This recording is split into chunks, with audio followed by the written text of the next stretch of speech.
2 weeks ago, Valve rolled out CS2 beta access to the majority of CSGO's active players, including me.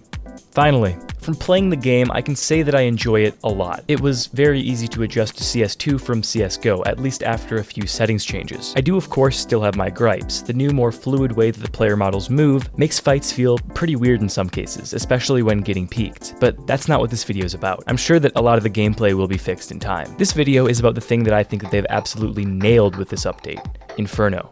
But first, this video is brought to you by SkinsMonkey, a site where you can easily and safely trade your skins. With SkinsMonkey, you can instantly swap out your old skins and get something more fresh. You can use code PENGUIN on the site to get two things. First off, you get a free $5 after you complete your first trade, with a maximum bonus if you spend $100 on the site.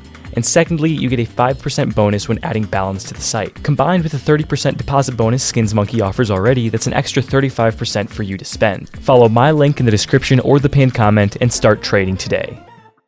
Valve's remakes so far have all been absolutely visually stunning. All of the completely rebuilt maps for CS2 have been amazing so far. Italy's changes don't exactly push towards it being a competitively viable map, but they're fun, and Italy isn't a competitive map, so I like them. I also really like the new overpass. Emphasis on like. I think it's beautiful, and I think that it certainly is a faithful remake of Overpass. It's nearly exactly the same layout-wise as CSGO, but that's kind of a double-edged sword in my opinion. Overpass was getting stale, and I think that Valve could have at least tried some small things to attempt to rejuvenate strategy a little bit. And that's exactly why this new Inferno is so amazing to me. I don't think that Valve could have made a better remake than what they did with this new Inferno.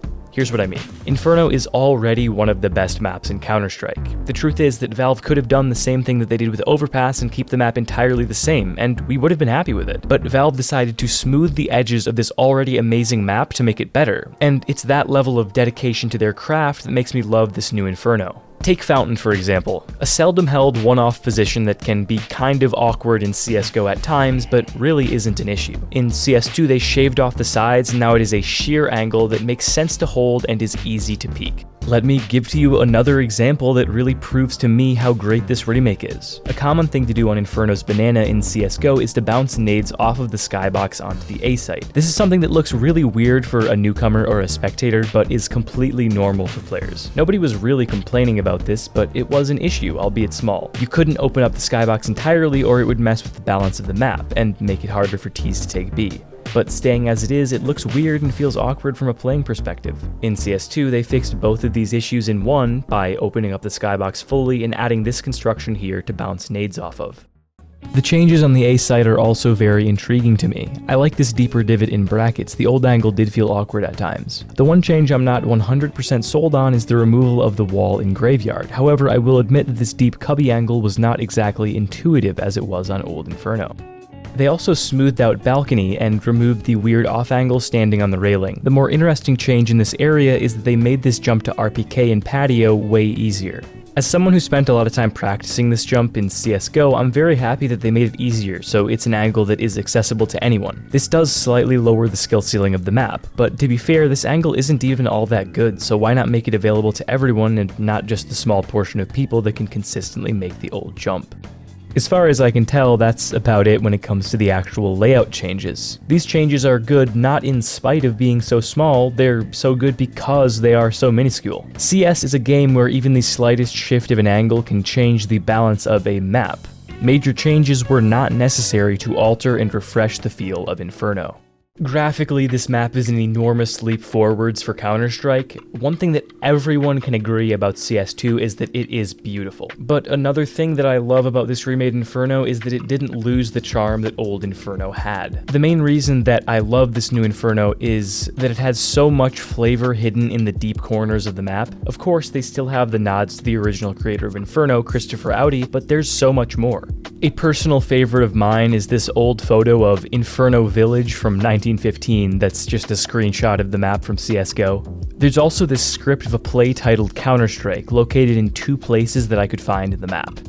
My most popular video is about obsolete callouts. Callouts that, at some point, no longer actually resemble what is indicated by the map.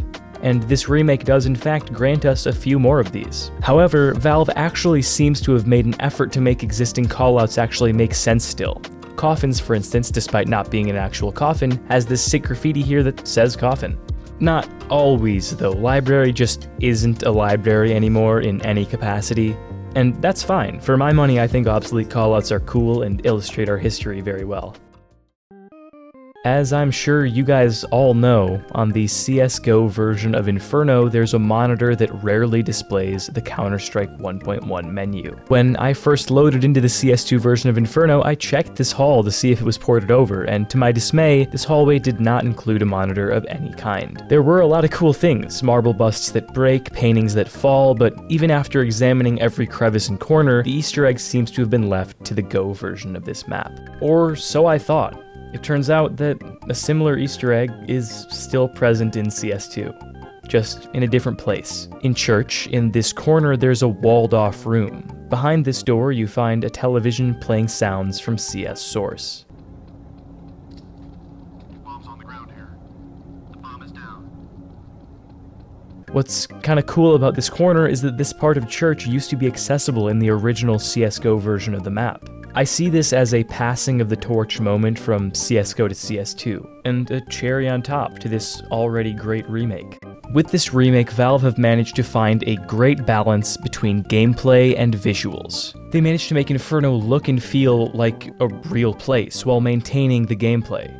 Another example of this is the way that they use these bird spikes here to show the player that you can't get up on this corner. They could have made this just an invisible wall and it probably would have been fine, but the point is they didn't. They put in the effort to patch up the, albeit extremely minute, holes in Inferno. So I have to give my props to Valve. Good fucking job. Thank you. Alright, this is the bonus penguin. This is recorded in a different environment from the rest of my videos, so if the audio is different, I'm sorry. But you might have to get used to it because this might end up just being my semi-permanent recording spot. But yeah, I mess with CS2 heavy. I think I haven't been able to play Premiere a ton. I don't even have a CS rating yet, but from what I have played of it, it is a lot of fun. I think CS2's pretty sick. Expect more content about it from me in the future. In fact, comment anything that is somewhat CS2 related that you would want to see me talk about. I am willing to make videos on like anything, so yeah, just hit me up if you have any cool ideas, and I'm so willing to do them because I'm feeling CS2 right now. But yeah, all that basic stuff that I always say. If you like the video, like it. If you like it more than that, subscribe. And yeah, I'll see you next week.